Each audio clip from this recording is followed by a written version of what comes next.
حضرت عمر رضی اللہ تعالیٰ عنہ حضرت محمد صلی اللہ علیہ وسلم کے ہاتھ پر مکہ میں مسلمان ہوئے تھے۔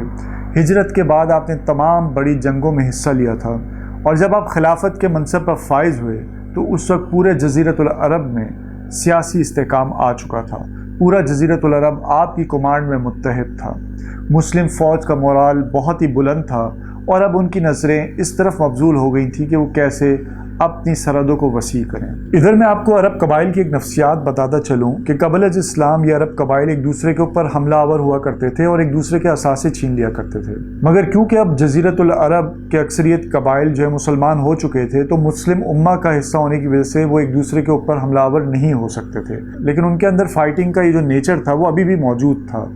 اسلام نے ان کے اس فائٹنگ نیچر کو چینلائز کیا اور اس کو دین کے غلبے اور نفاذ کے لیے محدود کر دیا۔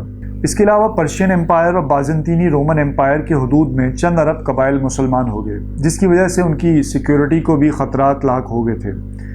تو اس وجہ سے کہ مسلم قبائل آپس میں لڑ نہ پڑیں اور دوسرا ان نئے قبائل کو سیکیورٹی بھی فراہم کرنی تھی، تو حضرت عمر رضی اللہ تعالیٰ عنہ کے دور میں مجاہدین کو شمال کی طرف بھیجا گیا۔ 603 عیسوی سے 628 عیسوی تک جو تقریباً 25 سال بنتے ہیں، ان 25 سالوں میں بازنطینی رومن امپائر اور پرشین امپائر آپس میں لڑ کر کمزور ہو چکے تھے، اور کیونکہ مسلمانوں کے جہاد کا مقصد معاشرتی امن اور انصاف ہوتا ہے تو اس وجہ سے بھی مسلمانوں کو بہت تیزی سے فتوحات اور مدد ملی۔ حضرت عمر رضی اللہ تعالیٰ عنہ کے دور خلافت میں مسلم افواج کو ایک ہی وقت میں عراق اور شام کی طرف بھیجا گیا۔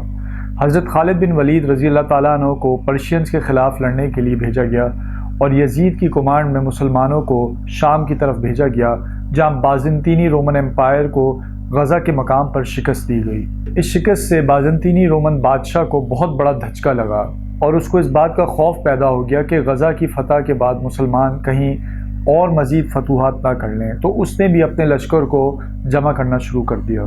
یروشلم سے 30 کلومیٹر دور اجندین کے مقام پر مسلمان اور بازنطینی فوج کا پھر سے آمنا سامنا ہوا۔ اس میں مسلمانوں کو فتح ملی، اور جو بقیہ بازنطینی فوج تھی وہ یروشلم کے قلعوں میں جا کے چھپ گئی۔ 632 عیسوی میں مسلمانوں نے ڈومیسکس پہ بھی قبضہ کر لیا۔ ڈومیسکس کی فتح کے بعد حضرت عمر رضی اللہ تعالیٰ عنہ نے ان سے ایک معاہدہ کیا، جس میں یہ تھا کہ مسلمان حکومت ان کی پراپرٹی، مذہب اور ان کی زندگیوں کا تحفظ کرے گی، اور وہاں کے جو غیر مسلم عوام ہے وہ خلافت کو جزیہ دیں گے۔ اس سے ڈومیسکس کی عوام کو یہ پیغام ملا کہ مسلم افواج سویلینز کے خلاف نہیں لڑ رہی، بلکہ ان کی جنگ بازنطینی رومن امپائر سے ہی ہے۔ ڈومیسکس کا اہم شہر جب بازنطینی رومن امپائر کے ہاتھ سے نکل گیا تو انہوں نے ایک اور لشکر جمع کیا، اور 636 عیسوی میں یرموک کے میدان میں مسلمانوں کے خلاف جنگ کی۔ یرموک کا میدان موجودہ سیریا اور جارڈن کے بارڈر کے درمیان موجود ہے۔